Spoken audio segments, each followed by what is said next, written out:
Hello everyone, my name is Fen and this is Starsector version 0.95a. And last time we had just spoken with Anita something or other. Anita Baird. And she has given us a quest. We have to find the Concourse. The Corcus. Corus?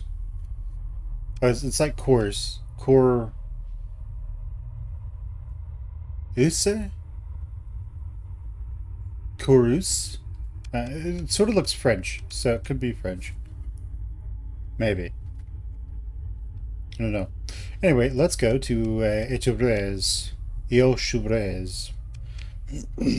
And say hello to them. Are we at war with the Tritachians? No, we're not. Is this going to make us be at war with the Tritachians? Remember, it's important to always be plural with Tritachyon. Alright, let's go. The Tritachiones.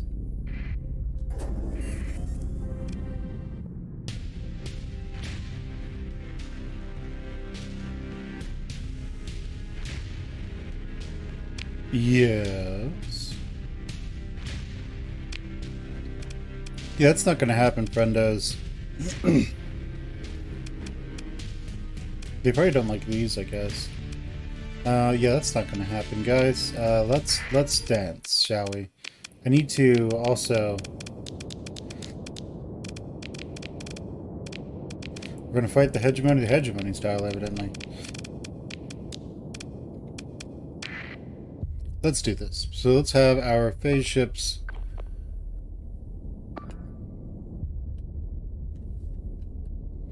Go after some of these.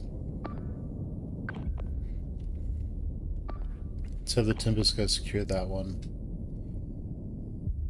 Alright. And everyone else is pretty much normal. So we're going to rush ahead and try to jack up that big hegemony ship.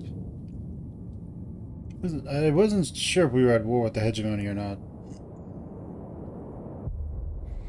Anyway, we do need to take some of our AI ships and deal with those. So, yeah, they're coming over here. Their ships are all very slow. So, you know. What? Okay. Whatever. Their ships are all kind of slow. So we can relatively easily get at them. I'm going to take out this guy because he's kind of off and on his own. Hello, friendo. You are prime for being killed.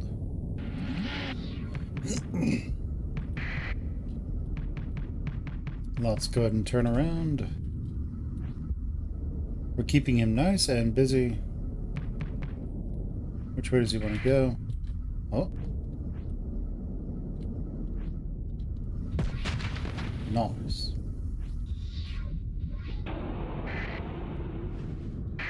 Okay, so we've sort of jacked him up.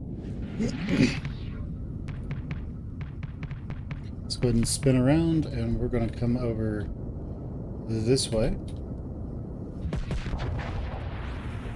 Ah, yes. Completely defenseless.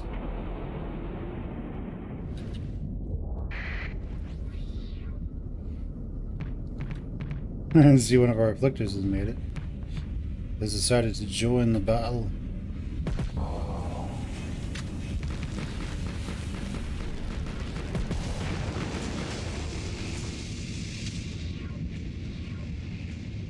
Alright, then let's finish him off. Ah!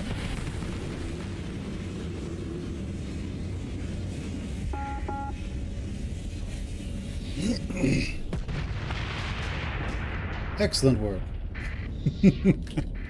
You killed yourself. But you killed my enemy, so, you know, good enough. Let's come over here and work on this onslaught.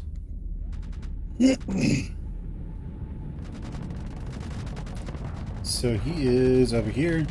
He only has front shields, so essentially against the face ship he is dead in the water. However, against other ships that kind of need to be close to him to fight him, he is incredibly dangerous. So our best bet is probably to take out his escorts. Because if we can do that, we can win.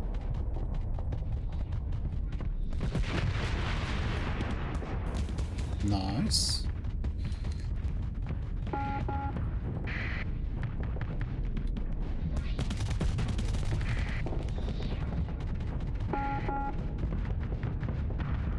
Okay, so our one of our enforcers is going to start going down relatively quick. Let's see, that's his flak, so it's not that big of a deal, but it will hurt us quite a bit.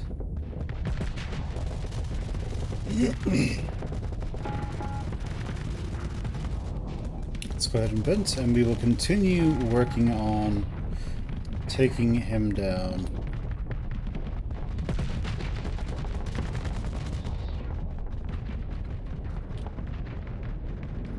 Right now, their entire fleet is essentially being kept alive by him. And once they no longer have the disadvantage, he will be in a great deal of trouble.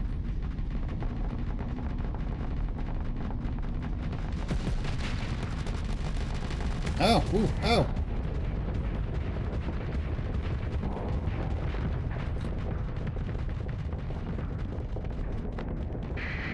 Let's go kill you!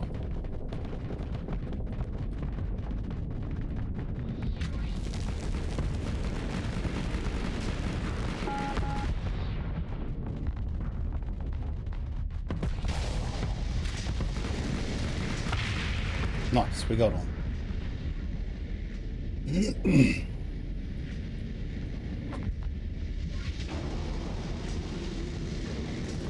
Alright, that Talon can be a bit of a problem for us. Oof. If we don't kill him. This gremlin is doing a decent job of making himself into a nuisance. We got him, boys. I'm going to take control of this one. He doesn't seem to have a commander. He does have a commander. Let's take control of... Do you have a commander? Yes. I'm gonna take control of this one, I guess. Oh, he's almost dead. He's super dead. Nice. We got there just in time, guys. You guys, kill him. You. Kill him. You. Kill him.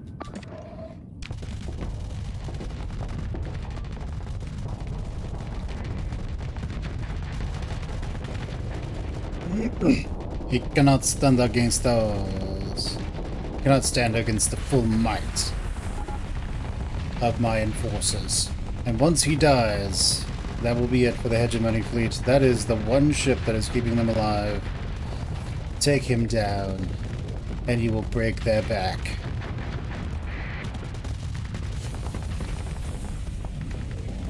Come on, just close it and open fire. Close it and open fire already. There, I said. What are you doing? Shoot.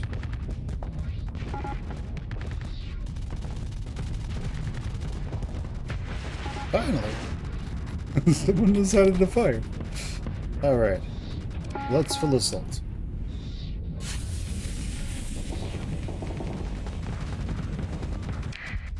Alright, so how are you doing? Let's come over here and jump into you.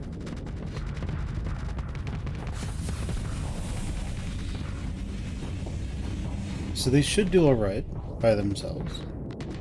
We're over here going into this. And that gremlin should be dead. Yes. Nice.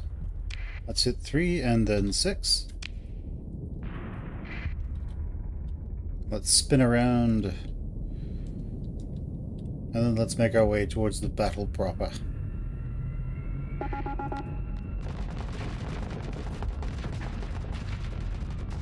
Alright, all we need to do is end the battle. Hello, you. Heal hit.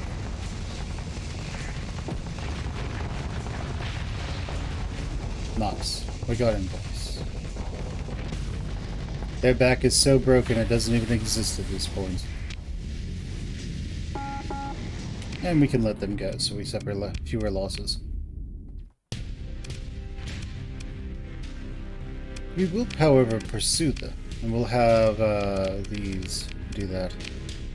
Instead of ship recovery, we'll get these back. This would be a fantastic addition to our unyielding Daka. Let's pick through the wreckage, and let's go ahead and go back to not Pontus. Let's go to Ascania. Let's go to Totes Loyal to Sindria, and let's also mothball this one so we can actually get there. We then, of course, need to be cognizant of the fact that we could very easily be destroyed right now. So let's be cognizant of that. Let's get back to the insurgency. Let's drop off everything that we don't need.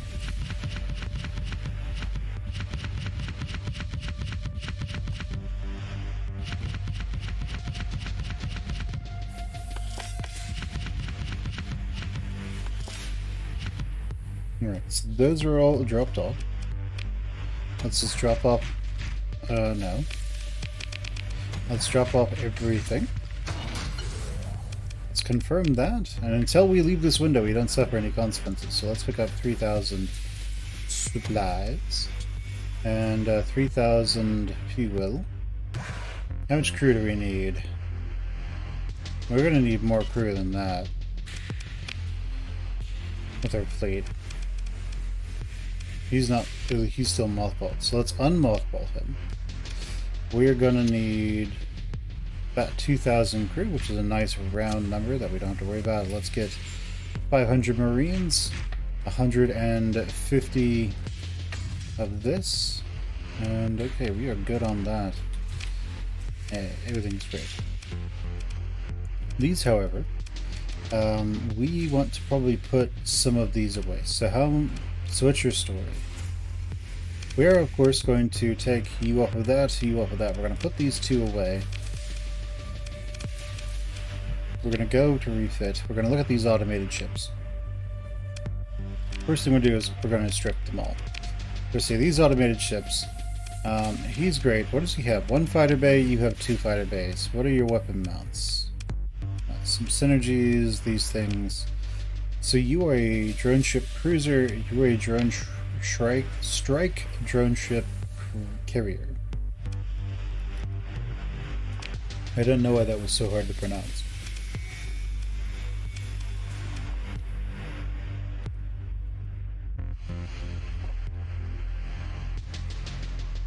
So, do we want a large and medium energy weapon based ship?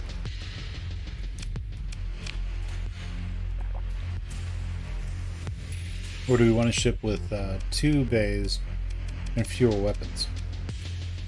I'd like to know, I would like to be able to see the ordnance points or the deploy points here. So this thing, it costs 38 to deploy. This thing costs 12.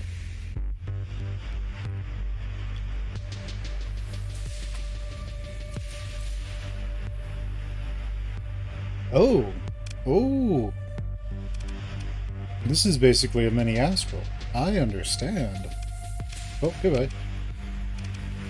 We're gonna go with the mini Astral. No.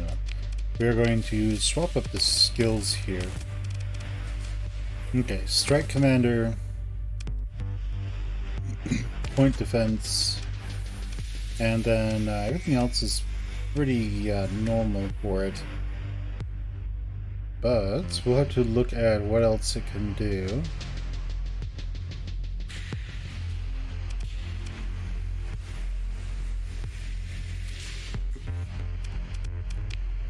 Let's confirm those temporarily. And yeah, we're just gonna put two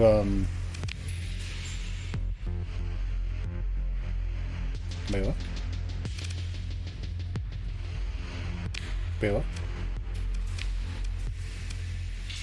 Yeah, we have lots of different designs. That's weird.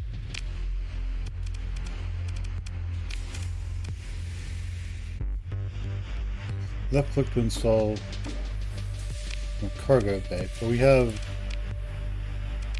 plenty already.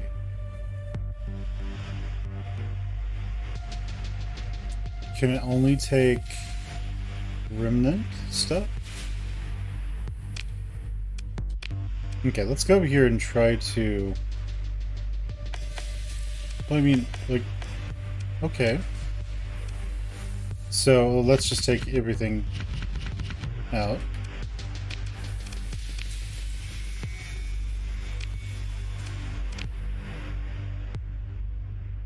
Oh, that's right. It can only be outfitted with things that don't require crew. Of course, that's true. Why would it be outfitted with anything that would require a crew to fly? Because that would just be ridiculous. So, Spark Interceptor Drone, those last patch were just outrageously good. This patch, I'm not so sure. On my shield 150, so that's good. Top speed of 335. Over here we have the Strike Drone, the Flash Bomber.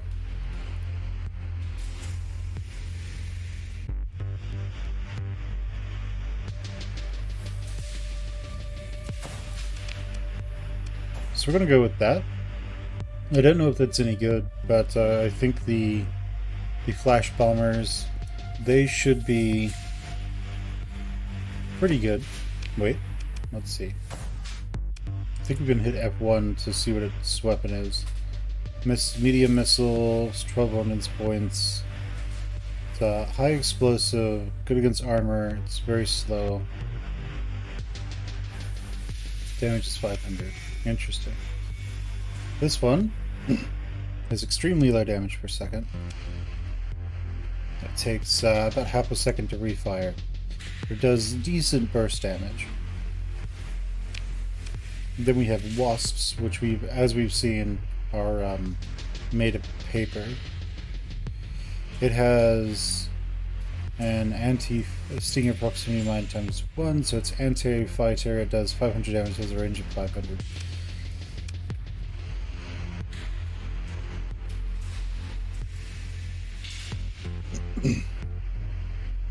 Okay, so this one is the proper proximity launcher.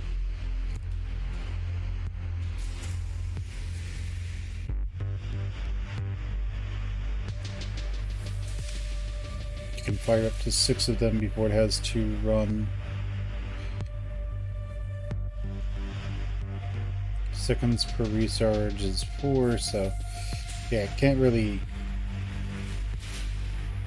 fire all the time. Whereas if we go the Wasp, it has better sustained damage, but its burst damage is lower. It also has these proximity mines, which are fantastic when they hit. But it has no shields, which makes it basically dead on arrival. So small energy here, we have small synergy hard points there. You know, actually, if we can, let's just go. Well, we can't go with all luxes because we only have one flash. Well, one flash. We can't go with all flashes because we only have one flash. There, I said it correctly. So over here we have. We don't want this to actually be too close to combat. What's the engagement range? 4,000 and 4,000. So we want all of its weapons to be within 4,000. We want it to be a little closer than 4,000, but not too much so. We don't want it to close in too close either. We do want it to be amazing point defense, though.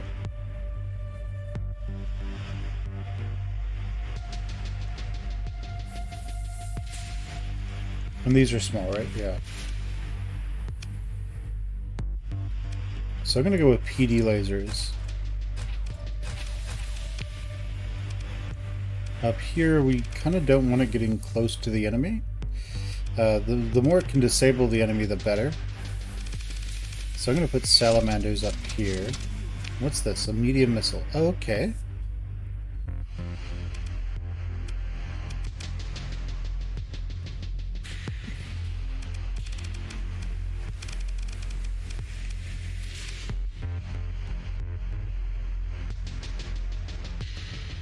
So if we instead just go... I mean, we could put Pila up there, and that would work fine, too. How fast is it? So how fast can you move? Burn speed of 10. So yeah, we don't need to speed it up at all.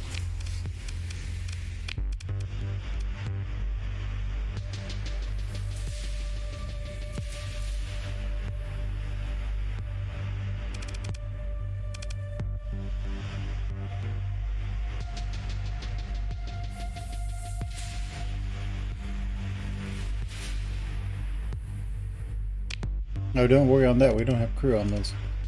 And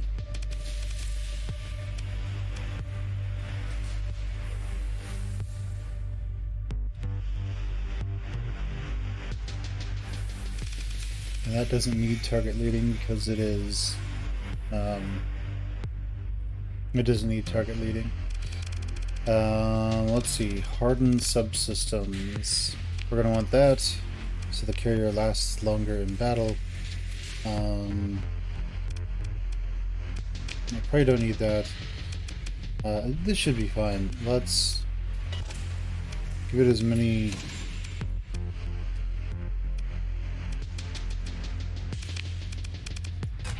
I want to have those.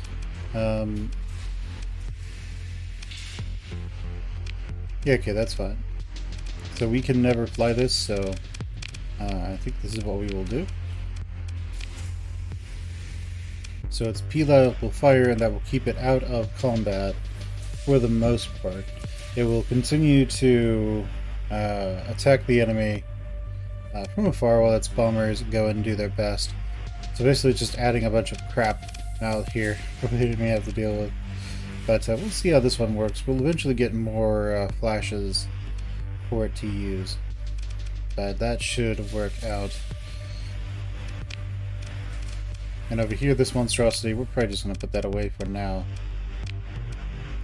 Because as good as it could be, we don't know how to do that, and I don't want to sit here and do that on video. Okay, so over here we have... The fighters are a little bit better. We actually don't need this. Well, I guess, you know, extending the range by 100. Oh, everything's automatically elite for the AI? Nice. Let's see. Being able to dissipate our hard flux would be great. Full damage taken, let's see.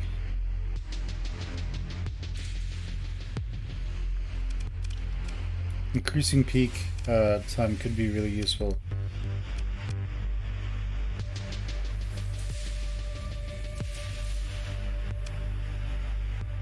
Alright, so I don't think we need to worry about that one all too much. What I would like to do is see what we can do. Yeah, I think that's the only one that really affects fighter damage. So we're gonna go with getting rid of hard flux and probably peak operating time. Yeah, I'm gonna go with peak operating time.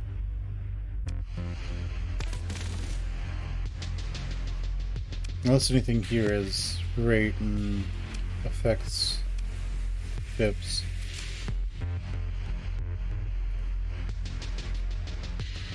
I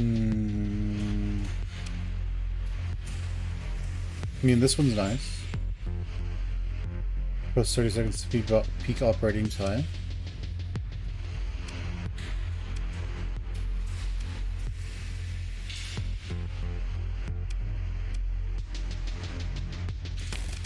Yeah, let's go with the peak operating time. So this has an extra, like, 90 seconds of being able to do things. So that's really nice.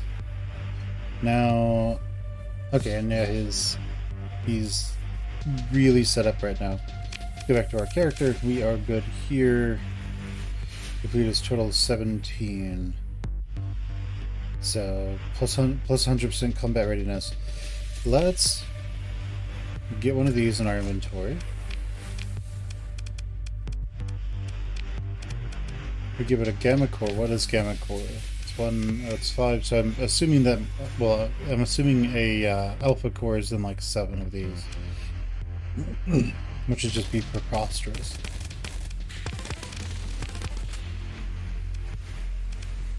And then there's one more to use, which, if that's how strong these ships are, that's crazy.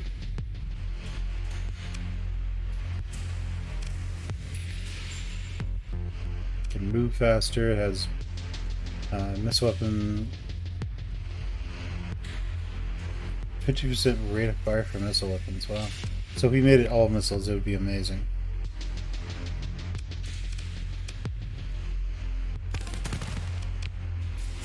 I'm just curious. Like, I know this is kind of boring, but if we were to put just missiles all over this thing would be...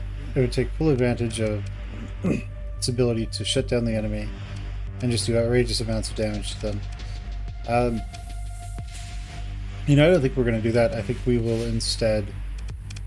I think we just want to get going ASAP. So...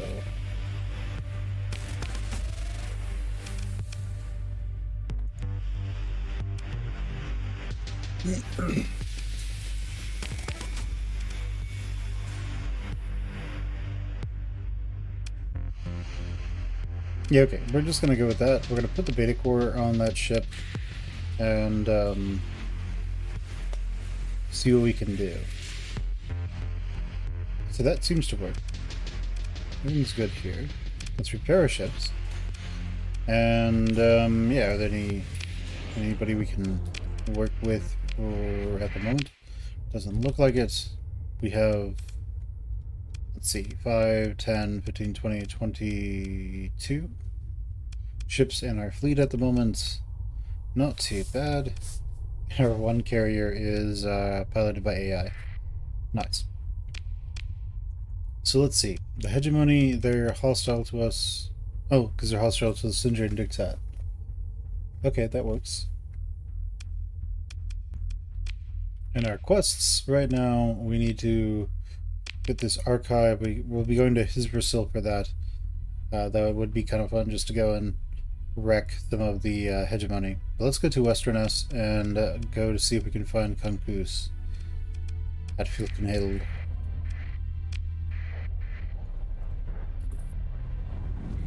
Alright, and off we go. Let's turn on our let's turn off our transponder.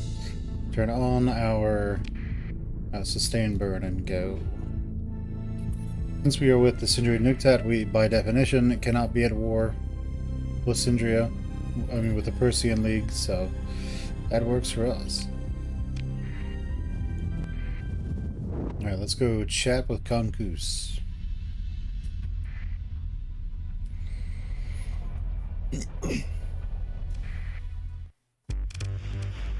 Right. Show the service to peruse the list of Concoos associates. Alright. So her parent lives in the pensioners' quarter.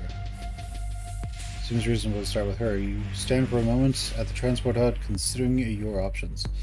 Yeah, let's go visit her in the Overcity. Be standing for a moment, taking in the bewildering signage of the K-Arco transporter matrix before you shrug and allow your tripad to select the best route to get to the home of Adonia Concus. In other words, you used Starsector maps. So Cyclopean arcology substructure flashes by as you ride the primary ring tube to the far segment of the Metroplex. A small passenger lift fills with the smell of sweat and machine oil of a shift of undersea laborers returning home. Glimpses of the towering arms of the Carico flash by, glittering with thousands of windows. You find yourself guided through the heart of the residential stack, through a quiet plaza filled with retirees and well-tended foliage. Then before you is the door of Adonia Concus. You press the door chime and barely get out your excuse for the visit before being invited in. Adonia is more than pleased to have a visitor, and despite your protests, has a cup of tea cooling in your hand before you quite know what's happening. You only have to bring up her daughter to get Adonia talking. The girl is too clever. The girl is too clever for her own good. Just like her father. Adonia shakes her head at an old memory and speaks of Cynthia with pride. The man who visited last time said that was all the questions they had. Didn't they find anything? But look at you, she admires your uniform. Also, are you also from Fleets? You manage to avoid answering that question. Adonia has a hollow feed of the King of Westerness holding court set to half volume, and switches effortlessly between commenting on the proceedings and questioning you about personal matters. You hedge your precise age, admit to operating a space fleet, and leave your martial status vague. She doesn't seem to mind your mumbled non-answers. Finally, you get the chance to ask a question of your own. Alright, let's see what we have. Who was it that was asking about Cynthia? Cilia before me. Do you know where I can find Cilia? Just make sure you are seen by any observers.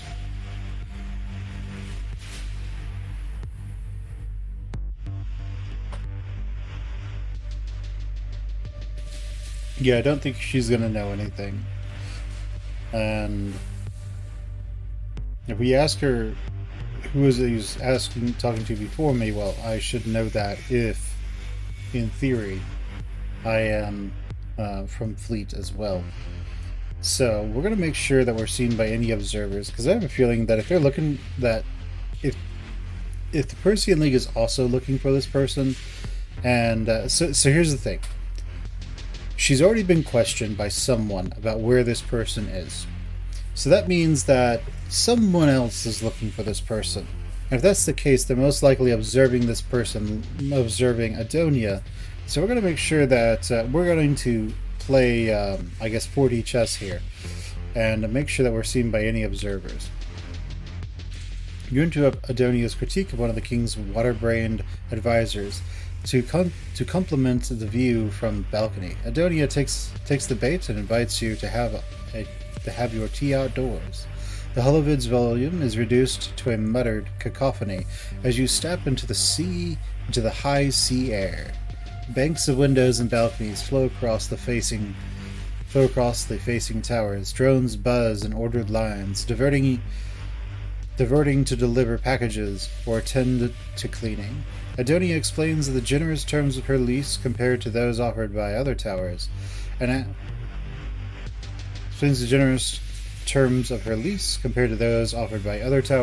asks if you've considered retiring to Fickenheld as well. You smile and nod, turning this way and that, with the thousands of cameras that are probably capturing your image. If anyone is watching, they will know you are here. It's time to leave. Having completed what you came for, you make your apologies to Adonia Concus, whatever, as you move to leave, assuring her that you will find Cilia and see that she is safe. And yes, you will absolutely comms if any new information comes out. The door softly closes behind you, leaving your ears free of the Holovid's incessant murmuring and the endless probing questions of Adonia. Reaching for your datapad, you discover that you were still holding a cup of cold tea. You carefully set it in front of the door before leaving. Alright, so Bion Lata is tagged as a childhood friend and lives in an exurb community. Perhaps she knows something more about Celia Concourse's personal connections from her early life. At the very least, any other agent following similar leads would have had contacted Bion before.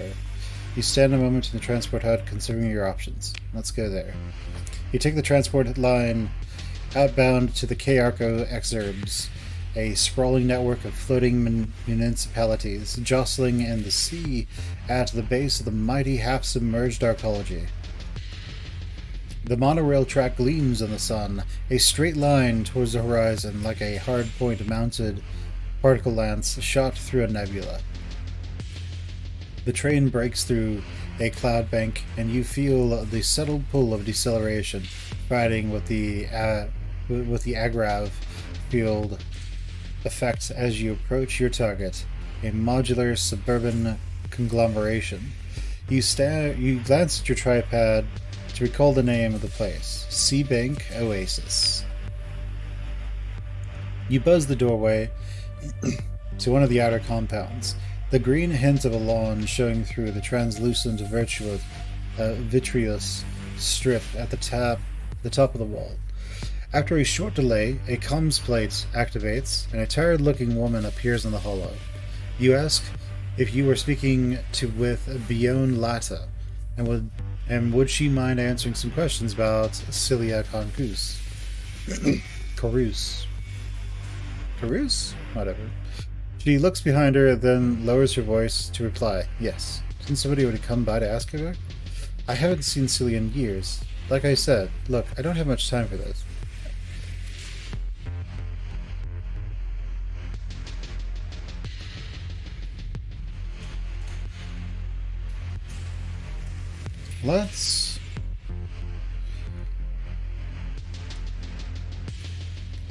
Well, it wouldn't be that suspect to ask who exactly asked you. You know, it could be like Officer John or Agent Smithy. Who exactly came by before and questioned you? Oh, that was a couple of weeks ago. Finlay? Oh, you mean Agent, Sayavog with Fleet Intelligence. Finlay was the first name. You must be from Westernist Domestic Security, right? Make a non-committal motion and nod. That makes sense. The League departments never coordinate with domestic service, do they? Well, it's not my fault your people never talk to each other. Agent Sayavong left a comms card. Here, she taps something, and an odd glyph appears. As you use your tripod to pull the contact info, you hear the tin wail of an infant, and from both comms plate and over the compound wall. I really hate to go now. Goodbye, Agent. I didn't catch your name. Sorry. The comms plate clicks off, replacing Bione's face with the dancing Sea Bank Oasis mascot. You glance at the new comms contact in your tripod. 1. Finlay Siavong. Let's go back to the transport hub. Stand for a moment in the transport hub. Let's go to the Undercity. The transport lift descends into the surface districts of the K-Arco. The air thickens with mildew and century-old machine lubricants. You pass through substructural tunnels filled with cheap tenements, gray market retailers, and fringe ideologies.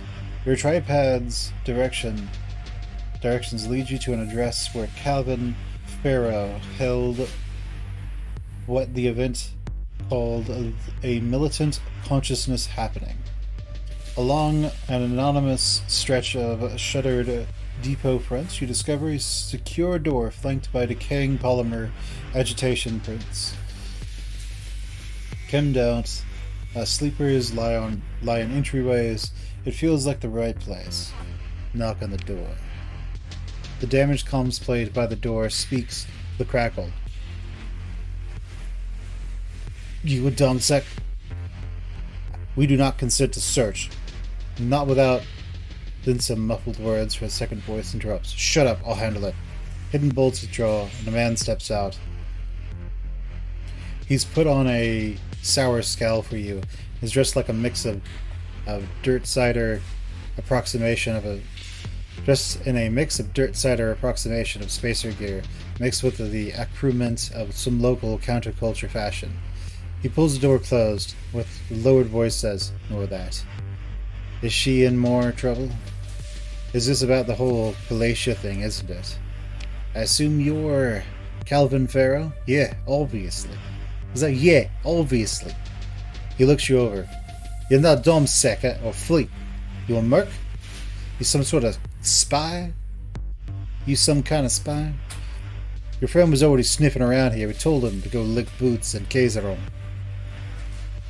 Calvin crosses his arms impatiently and looks off down the Arca too, making every effort to show that he doesn't want to talk.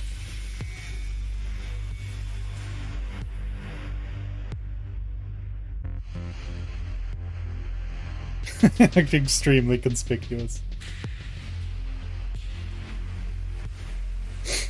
So this guy seems on the level. So who else? Who else was asking about this person? So you're not working for him, huh? Slaps the comms plate. Hear that pig? Not Fleet. You lose. He turns back to you. Let's see. It was Finlay. Agent Finlay something. He tried to appeal to my patriotism as a citizen of the League and flashed his ComSec ID at me. What a soulless minion of orthodoxy. The Fleet Sec. He means Persian League International Internal Intelligence Apparatus. Interesting. I don't know what you're playing at, Captain, whatever your name is. You shouldn't be talking to me. It's dangerous. Puffs out his chest a bit, eager to bear the label of dangerous. Look, a free bit of advice. If you know what's good for you and Celia, you get off this planet and don't come back looking for me, alright? Calvin slaps the comms plate, unlatching the door bolts. He turns back to you for a moment. He thinks better of it and disappears into the structure. You turn from the dismissal of Portico. It seems like it's time to make a call to Finlay Siavong. Your bodyguards silently take flanking positions 4 meters behind you, one on each side, as you walk back through the moldering city towards the Civic Link. Let's return to our shuttle. Siavong, hello. Fin 9, finally. Fin 9.5A, finally. We may speak directly. Finlay Siavong at your service. Alright, took you long enough to contact me. Yes, we've been watching you for some time. Siavong lifts the data pad and makes a show of reading it. You enjoyed a rather fascinating career lately, Captain. You have a knack for finding trouble, and for trouble finding you. He puts down the data pad. It's provided much fodder for the analysis. To be perfectly honest, he says, with a smile, and smiles just a little. I had hoped I would not find it necessary to speak with you so directly, but you forced my hand, so here we are. Right, what exactly do you do? I am, as you see, a representative of the Persian League Fleet Intelligence Service. Siavong spreads his hands as if showing he means no harm. I work on behalf of the defense and security of the freedoms enjoyed by the constituents of the Persian League. But we are speaking today not because of you, Captain. You have been somewhat indiscreet in your search for an asset who is of interest to the service. Where's Cilia Concus? Agent Siavong seems genuinely amused. A rather direct question to ask an agent of the service, don't you think? But that is at the heart of the matter. So your profile suggests a certain propensity for, shall we say, direct thinking. Let me answer your question. He leans in. Why should you know where Cilia Concus is?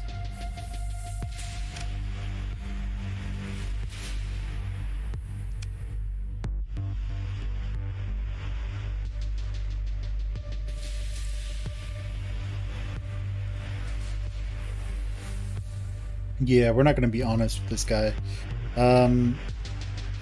Because what Anita Bard's doing, Baird is doing, is effectively going to be illegal. She doesn't care. She doesn't care about what the consequences. Well, she cares about the ultimate consequence, but she doesn't care about the intervening consequences. So, if we're too direct, we could give her away and potentially get her killed. So, yeah, well, other people seem to think she's important. Agent Siobhan looks as though he's having fun. Now you're playing his game. Well, Fen 9.5a. I happen to be one of these other people. She's important, or more precisely, she could be important if she's given the correct opportunity. He leans in and says softly, there are those who'd like her to remain insignificant, possibly forever. I think we should not let it be that way. I suspect your other person agrees with me on this point, if little else.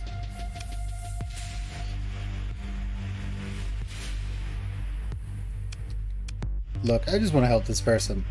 There's a short, strange bark of laughter. Oh, indeed, he says. After a moment, he examines you. You're not serious.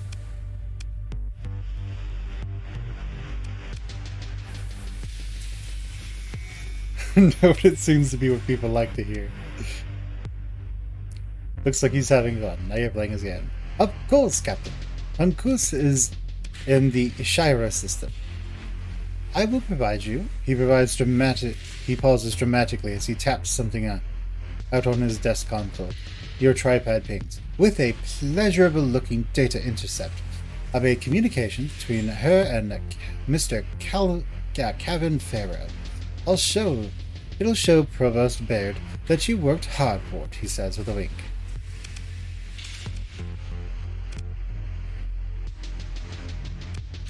Wait, how do you know Baird?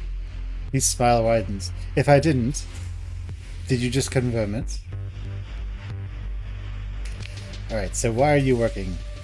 How are you helping me? I didn't tell you anything, he gestures towards you. You intercepted the communication, remember? Besides, Ashiro, well, it's not a big place. But I'm sure you'll put the pieces together soon enough. But you're in game here, why are you helping me? Don't worry about it.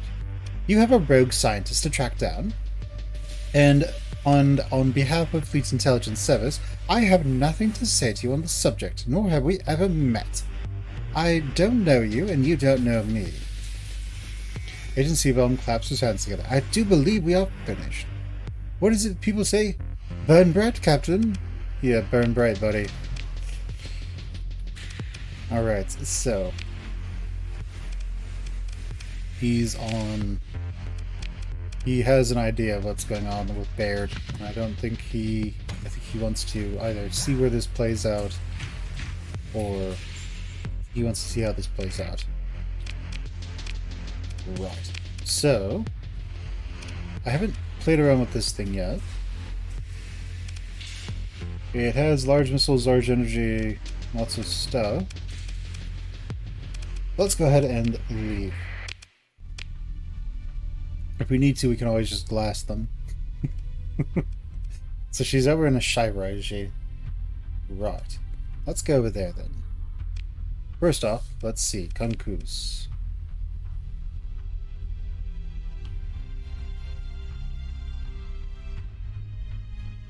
So, somewhere in a Shira.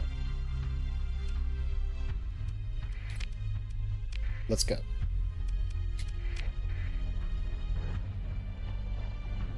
Haha! We made it.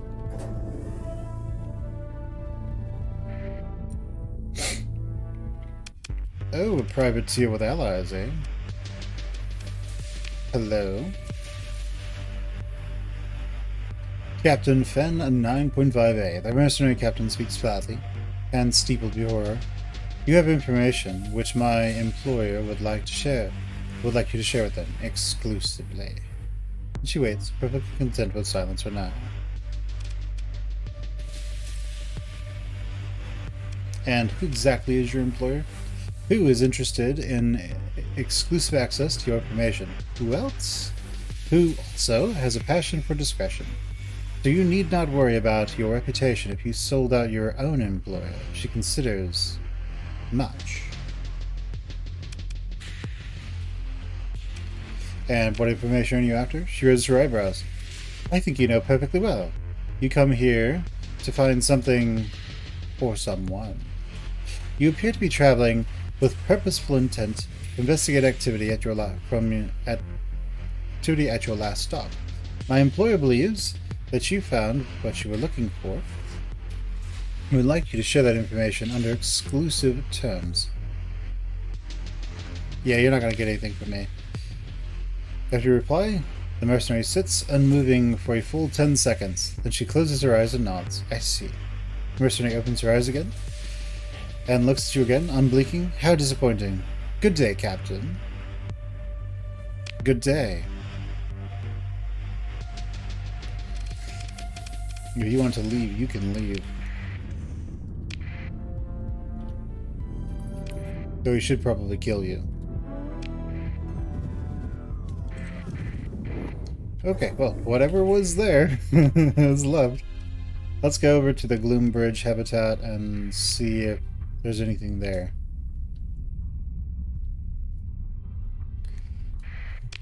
Nope. Let's go to the Lucatiel. The Lycatiel habitat and see what we can find here. Right, let's go down to the Dark Side Bar.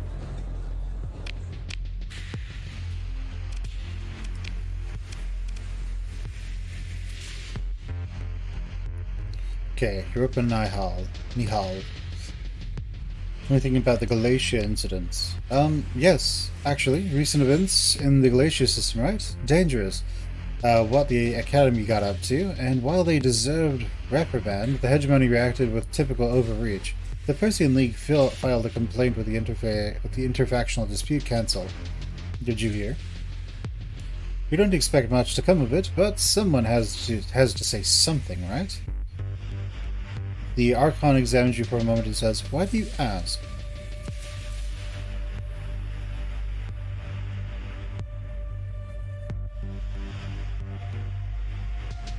You think something like that could happen here? Of course not, she says curtly. I'm kept informed of all major industries and research projects in the system, and the pirates. The last word is spoken with a tone of some annoyance. They aren't capable of anything truly catastrophic unless another warlord shows up, but that's why we pay them to share. That's why we pay to share our Persian League armamentium. The Archon sits up straighter. So I assure you, Captain, you have nothing to worry about while doing business on Lycatiel habitat. What if Concruz is on station right now? She's looking nervous. I don't know what you're talking about, Captain. Without some kind of evidence of, look, I have another appointment today. Good day, Captain. Yarkon hits a button and dumps you back into the holding pattern, bearing the spinning crest of Lycatiel Habitat's Executive Council. Yeah, she's hiding something. So let's ask the technicians what's up. Station technicians in grungy Lycatiel habitat jumpsuits respond well to your offer to buy them a drink, buy them around, and listen to their troubles.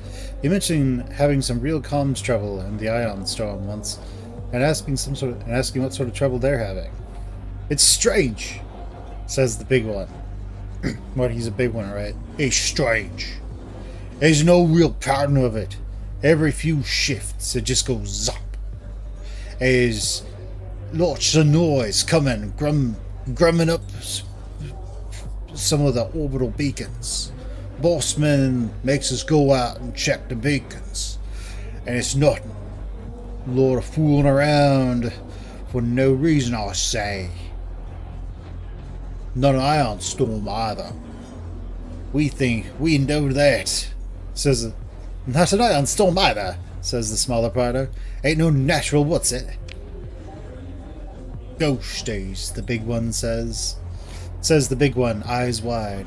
The smaller one sighs and mumbles under his breath. Blood's sake. The big one looks annoyed. No, let me tell it. I told you I wouldn't run your ear about anymore, but a captain's here asking nicely. Yeah, please go on. It's all them people that died in Gloombridge when the reactor went critical. The big one says, no, not when critical, was made critical. Because it was murder. They got no peace, see? Because it wasn't a clean death. And there was no justice. So they's calling out for someone to help. That's what it is, a signal from Groombridge. The small one speaks up quietly. Can't know that. How do you know the interference is coming from Gloombridge? Directional receiver, the big one says. He looks proud. Yeah, but, the small one interjects, I got to remind you to reset the alignment origin on that thing half the time when we're checking out beacons. The noise could be coming from anywhere. Could be anything. Pulsar or something. I thought you said it wasn't natural. I thought you said it wasn't a natural source. Well, no, the small one sputters. I'm just saying it's an example. Anyway, they check their data pad. We've got to get back to the shift. Bottoms up. The techs finish drinking. They give you their regards and head out. You don't find the mixture of work and interference particularly reassuring. Particularly reassuring, but maybe there's some kind of weird thing going on in Gloombridge habitat. If somebody really is sending secret encrypted signals. We return to the bar. We could ask overtly, but it's not going to be great. So well, I guess we have to. I guess we have to. Let's ask around. You ask around by the missing academician, buying modestly priced drinks to lubricate the flow of information. This is a spacer bar, and although spacers try to look out for one another, you're finding little in the way of leads. Mostly shrugs and apologies. I'm sorry you're having trouble finding your friend, says an off-ship dock worker in a utilitarian vac-suit liner. I shall pray for your reunion. What are you, some kind of pather? The dock worker's expression shuts down instantly. I am not a pather, sir. I do follow the teachings of the Church of the Galactic Redemption, and I thank you not to make bigoted assumptions. We are not all fanatics and terrorists. They stand, leaving an untouched drink. Blessings of blood upon us all souls, both large and small. They say, and stomp away. Right. Looking for Cynthia. Oh, I don't know that. Nope, don't know anything. Right. I bet you don't. Let's go see what's happening in Gloombridge. Because I totally trust her. Search the station for the source of mysterious signals. You assemble the senior officers and discuss the matter of a secret comms burst directed at the Ashira system. A preliminary scan of the Gloombridge habitat rotates slowly in the holoprojector's display. Why here? Rhetorically speaking, your navigation officer says, because the only reason a relay station to relay signals from here to Luciel is if your signals were coming from a hidden hypercom array. Your comms officer raises a hand and at your nod speaks. It's unconventional, but Gloombridge is uninhabited, so no one would complain about hyperwave wash. Your ops chief speaks next. The reactor's shooting rads like it is. No one would look too close. No scavengers. If there is a hypercomms relay here, where would we find it? Rad armored drones. Your ops chief says, "One-way trip. If a relay is in there, it'll have a damn strong rad shield, so we'll know what to look for. Do it." At the turn of the next shift, the armored drones are prepared and your ops chief oversees the deployment. You follow their progress through the projection of the Gloom Bridge habitat, uh, filling in fuzzy volumes. Shielded from your scans or too radioactive to get a good read with sharp details. An anomalous shielded mass is found soon enough in the damaged work bay in close proximity to the deadly core of the station. Tech and comms begin discussing how to breach and hack the relay. Your ops chief growls an interruption. "If I were them, I'd bring it to blow up if it got looked at funny." The other officers go quiet. Sensors speak up. We have it to intercept an in-system signal, right? Assuming it's typecast, we could deploy a cloud of detectors. Your ops chief looks at your sensors officer in size. Make it so. Within hours of establishing a makeshift detection cloud, the relay sends a comm squirt. The whiff of the outbound signal is projected by your navigator to the flagship bridge main holo display. The line points towards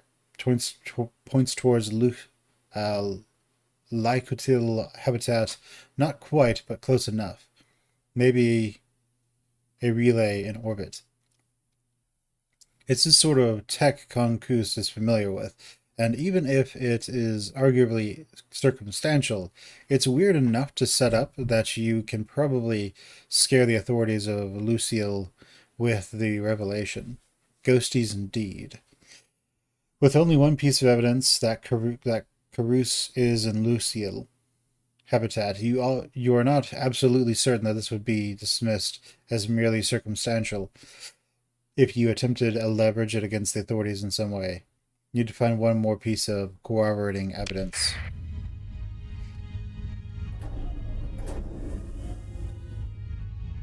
And that could be problematic.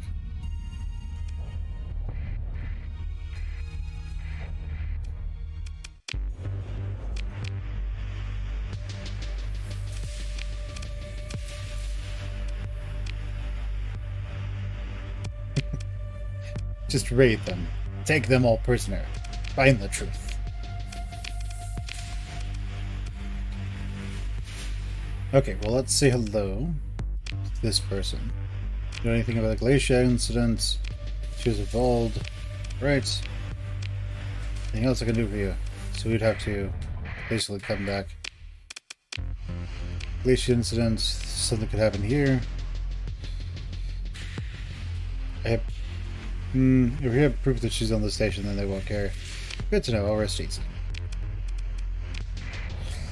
Alright, so we're going to need...